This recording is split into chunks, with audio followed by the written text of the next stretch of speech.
Okay, are you ready for this? We are diving deep into like a seriously old story, right?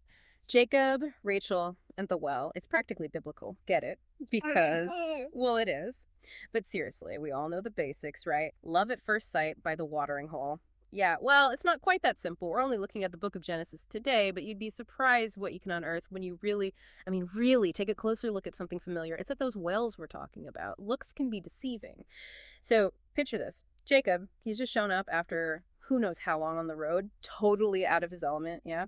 And what does he find? A well, which back then was like the ancient world's version of, I don't know, maybe a bustling town square. Absolutely. Wells were the place to be, especially if you were a shepherd. Control the water and you control everything. Think about it, right? So Jacob's strolling up to this well. He's walking into a power struggle waiting to happen, Right. not just a water break. Right. Not just a quick drink, more like stepping onto a stage. And then, bam, Rachel shows up. Beautiful shepherdess, obviously Jacob's smitten. But here's the thing. There's this huge freaking rock covering the well. Now me, I'd be like, nope, guess I'll die of thirst. Can you imagine the back problems? And that stone, yeah, it's there for a reason. Think about it. It took muscle to move that thing, probably more than one person. And Jacob, this newcomer, he sees Rachel and jumps at the chance to move it.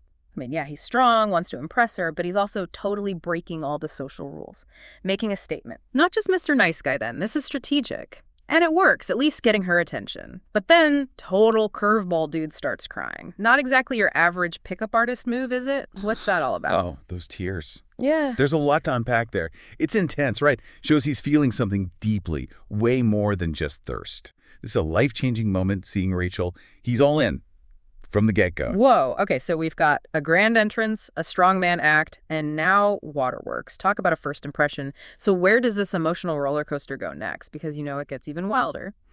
So we left off with Jacob, totally love-struck by the well, right? And just when you think, okay, how much more intense can this get? Enter, stage left, Rachel's father, Laban. Right. And you can practically see the wheels turning in Laban's head. Here's this strong, capable guy, obviously smitten with my daughter. Opportunity. Because, let's be real, this wasn't just about Rachel finding a husband. Exactly. This is ancient world matchmaking, practical stuff. It's about family, sure, but also labor, resources, marrying off your daughter. It's a power move. So Laban, he cuts right to the chase. Work for me 7 years and you can marry Rachel. 7 years. I mean, that's longer than some marriages I know. It's a lifetime in today's world. But back then, yeah, it would have been a huge commitment. Yeah, but not unheard of. Think about it. Jacob gets to prove his worth, show he's serious, and Laban, free labor. It's a win-win, kind of. Except when you consider the whole love thing. And here's the kicker, right? It says in Genesis that those 7 years flew by for Jacob. Like a few days, it says, because he was so in love. Isn't that something? The power of love, right? To literally warp time. It makes you think if we focused on what we truly desired, maybe time wouldn't feel so linear. Okay, now I'm getting chills. So picture it. The 7 years are up, wedding day arrives, big celebration, everyone's stoked, except, well, we know what's coming, right? Talk about a beat and switch. The old switcheroo. It was almost funny in a mean kind of way. Poor Jacob, he has no idea. It's dark. There's probably a lot of, I don't know, celebrating going on.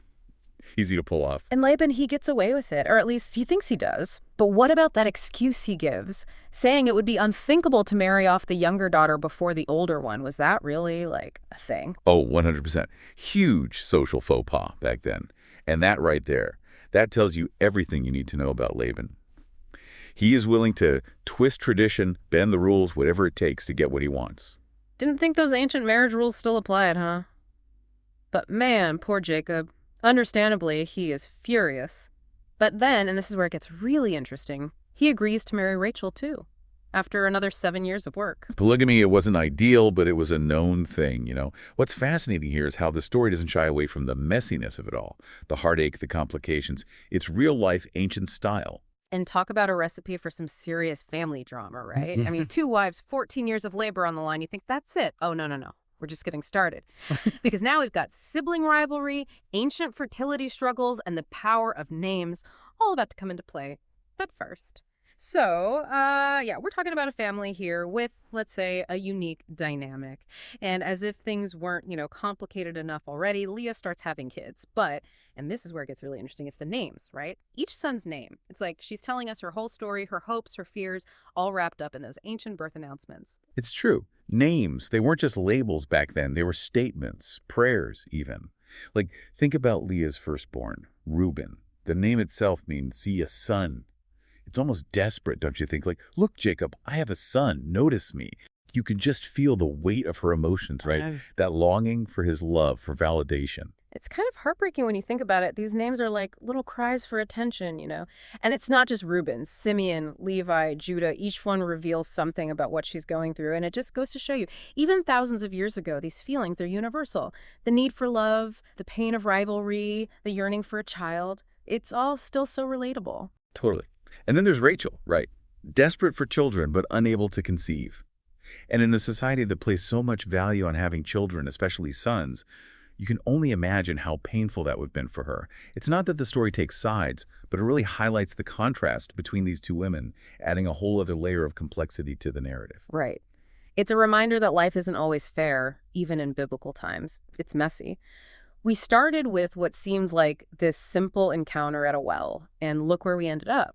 Love, betrayal, family drama, social commentary, all packed into this one incredible story. I mean, talk about a deep dive, right? So as we resurface here, what's the one thing you hope our listeners take away from all of this? I think what gets me is that this story, as old as it is, it still resonates today.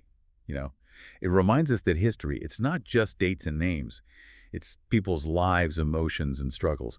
And maybe more importantly, it challenges us to think about those stories, to really dig beneath the surface and consider the context, the motivations, the things that might have seemed simple at first glance. Exactly, like that well. Right, just a source of water on the surface, but underneath this whole world of drama, love, and intrigue.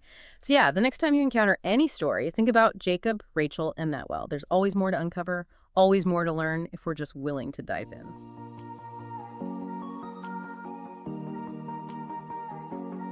Thank you for spending this time with us. Toby, Eleanor, and our team of researchers are working hard to produce more episodes. If you value what we're doing here, please consider subscribing and sharing the word. Additionally, our podcast, RSS, and Patreon links can be found below. Listener support is what makes our work possible. Join us next time for another deep dive.